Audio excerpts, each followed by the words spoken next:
May 18 ഞായറാഴ്ച. യോഹന്നാൻ 13:31 മുതൽ 35 വരെ വാക്യങ്ങൾ. ഇന്നത്തെ സുവിശേഷത്തിൽ യേശുനാഥൻ പറയുന്നു, ഞാൻ നിങ്ങളെ സ്നേഹിച്ചതുപോലെ നിങ്ങളും പരസ്പരം സ്നേഹിക്കണം. ഇതാണ് ഞാൻ നിങ്ങൾക്ക് നൽകുന്ന പുതിയ കൽപ്പന. എന്നാൽ നമ്മൾ ചിന്തിച്ചേക്കാം, എന്താണ് ഇതിൽ പുതിയതായിട്ടുള്ളത്? സ്നേഹിക്കാനുള്ള കൽപ്പന തീർച്ചയായും പുതിയതായിരുന്നില്ല. പഴയ നിയമത്തിൽ ഇത് പലപ്പോഴും പരാമർശിക്കപ്പെടുന്നു. ഏറ്റവും വലിയ കൽപ്പന ദൈവത്തെ സ്നേഹിക്കുക എന്നതാണ്.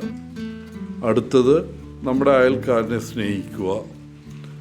ഇവ പഴയ നിയമത്തിൽ പലപ്പോഴും ആവർത്തിക്കപ്പെടുന്നുണ്ട്. അവ പുതിയതല്ല. എന്നാൽ യേശു പറയുന്ന ആ പുതിയ ഭാഗം, യേശു നമ്മെ സ്നേഹിച്ചതുപോലെ പരസ്പരം സ്നേഹിക്കാൻ അവിടുന്ന് നമ്മളോട് കൽപ്പിക്കുന്നു എന്നതാണ്. അതിനർത്ഥം നമ്മെ സംശയിക്കുന്നവരെയും നമ്മെ അറിയാതിരിക്കുന്നവരെയും നമ്മെ ഒറ്റുകൊടുക്കുന്നവരെയും സ്നേഹിക്കുക എന്നാണ്. കാരണം യേശു അതാണ് ചെയ്തത്. നാം അവനെ സംശയിക്കുമ്പോഴും നിഷേധിക്കുമ്പോഴും ഒറ്റുകൊടുക്കുമ്പോഴും പോലും അവൻ നമ്മെ സ്നേഹിക്കുന്നു. ലളിതമായി പറഞ്ഞാൽ, മറ്റുള്ളവർക്ക് വേണ്ടിയും അത് ചെയ്യാൻ അവൻ നമ്മോട് ആവശ്യപ്പെടുന്നു. ഇത് എല്ലായ്പ്പോഴും എളുപ്പമല്ല, എല്ലായ്പ്പോഴും ആവശ്യവുമാണ്. കാരണം ഇത് ചെയ്യാൻ നമ്മളോട് കൽപ്പിക്കപ്പെട്ടിരിക്കുകയാണ്. യേശു നമ്മെ സ്നേഹിച്ചതുപോലെ നാം അവനെ സ്നേഹിക്കണമെങ്കിൽ എന്താണ് അതിൻ്റെ അർത്ഥം? 3 പ്രത്യേക വഴികളുണ്ട് യേശു സ്നേഹിച്ച അതേ രീതിയിൽ നമുക്ക് സ്നേഹിക്കാൻ. 1, പ്രതീക്ഷയില്ലാതെ സ്നേഹിക്കുക. ഒന്നും പ്രതീക്ഷിക്കാതെ സ്നേഹിക്കാൻ യേശു നമ്മെ പഠിപ്പിക്കുന്നു. യേശു തൻ്റെ ശിഷ്യന്മാരുടെ പാദങ്ങൾ കഴുകുമ്പോൾ ആ അനുഗ്രഹം തിരിച്ചു ലഭിക്കുമെന്ന് പ്രതീക്ഷയിലല്ല. ശിഷ്യന്മാർ ഉടൻ തന്നെ ഉപേക്ഷിക്കുമെന്നും താൻ കുരിശിൽ ഒറ്റയ്ക്ക് ചുമക്കേണ്ടി വരും, കുരിശിൽ ഒറ്റയ്ക്ക് മരിക്കേണ്ടി വരുമെന്നുള്ള അറിവോടെയാണ് അവൻ അവരുടെ പാദങ്ങൾ കഴുകുന്നത്. അവൻ്റെ സ്നേഹം നിരുപാധികമാണ്, യാതൊരു കണ്ടീഷനുമില്ല. 2, ദുർബലരായി മാറുക. സ്നേഹത്തെക്കുറിച്ച് യേശു നമ്മെ പഠിപ്പിക്കുന്ന ആ കാര്യം ദുർബലത എന്നാണ്, അല്ലെങ്കിൽ ഇംഗ്ലീഷിൽ പറയുകയാണെങ്കിൽ വൾനറബിൾ. അക്ഷരാർത്ഥത്തിൽ അതിൻ്റെ അർത്ഥം മുറിവേറ്റപ്പെടാൻ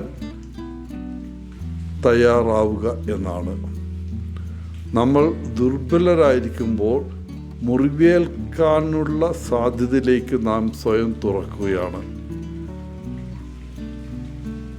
സ്നേഹത്തിൽ പരസ്പരം നമ്മൾ മുറിവേൽക്കാനുള്ള സാധ്യതയിലേക്ക് തുറന്നു കൊടുക്കണം. അതല്ലേ യേശു ചെയ്തത്? തന്നെ ഒറ്റിക്കൊടുത്ത യൂദാസിനെ യേശു സ്നേഹിച്ചു.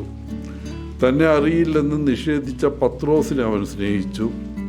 തന്നെ സംശയിച്ച തോമസിനെ അവൻ സ്നേഹിച്ചു. തന്നെ ഉപേക്ഷിച്ചവരെയും ക്രൂശിച്ചവരെയും പോലും അവൻ സ്നേഹിച്ചു.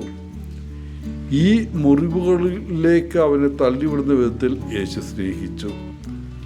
അത് തന്നെ ചെയ്യാൻ അവൻ നമ്മെയും ആഹ്വാനം ചെയ്യുന്നു. 3, നമ്മളെപ്പോലെ അല്ലാത്തവരെ സ്നേഹിക്കുക. യേശു തന്നെപ്പോലെ അല്ലാത്ത ആളുകളെ സ്നേഹിച്ചു. തന്നോട് വിയോജിച്ച ആളുകളെ സ്നേഹിച്ചു. ലോകത്തിൽ നിന്ന് വളരെ വ്യത്യസ്തമായി, തന്നെ നിന്ന് വ്യത്യസ്തമായി വീക്ഷിച്ച ആളുകളെ അവൻ സ്നേഹിച്ചു. യേശു സ്നേഹിക്കാത്ത ആരുമില്ല. അവന് കഴിയാത്ത ഒരേ ഒരു കാര്യം അതാണ്. എല്ലാവരെയും സ്നേഹിക്കാതിരിക്കാൻ യേശുവിന് കഴിയില്ല. ലേവ്യരുടെ പുസ്തകത്തിൽ ഉള്ള പഴയ കൽപ്പന ഇതാണ്: നമ്മുടെ അയൽക്കാരനെ നമ്മളെ പോലെ തന്നെ സ്നേഹിക്കുക. എന്നാൽ യേശുവിൻ്റെ പുതിയ കൽപ്പന നമ്മുടെ അയൽക്കാരല്ലാത്തവരെ പോലും സ്നേഹിക്കുന്നതാണ്. ഉദാഹരണത്തിന്, അശുദ്ധരും ദൈവത്താൽ അല്ലെങ്കിൽ അകറ്റി നിർത്തപ്പെട്ടവരുമായി കണക്കാക്കപ്പെട്ടിരുന്ന കുഷ്ഠരോഗികളെ യേശു സ്നേഹിച്ചു. ചുങ്കക്കാരെ യേശു സ്നേഹിച്ചു. ഒരാളെ തൻ്റെ ശിഷ്യനാകാൻ പോലും വിളിച്ചു. ശമരിയക്കാരെ യേശു സ്നേഹിച്ചു. വേശ്യകളെ സ്നേഹിച്ചു. ദരിദ്രരെ സ്നേഹിച്ചു. സമൂഹം അവഗണിച്ചവരൊക്കെ സ്നേഹിച്ചു. അവരെല്ലാം നമ്മുടെ അയൽക്കാരാണെന്ന് അവൻ പറഞ്ഞു. എല്ലാവരും ദൈവത്താൽ സ്നേഹിക്കപ്പെടണം. നമ്മുടെ സ്നേഹത്തിന് എല്ലാവരും അർഹരാണ്. നമ്മുടെ അയൽക്കാരൻ ആരാണെന്നത് യേശു പൂർണ്ണമായും പുനർനിർവചിച്ചു. നമ്മുടെ അയൽക്കാരൻ ഇപ്പോൾ ആരെയും എല്ലാവരെയും സ്നേഹിക്കാൻ നമുക്ക് അവസരം ലഭിക്കുന്നു. പ്രിയപ്പെട്ടവരെ, യേശു സ്നേഹിച്ചതുപോലെ സ്നേഹിക്കുക എന്നത് എളുപ്പമുള്ള കാര്യമല്ല.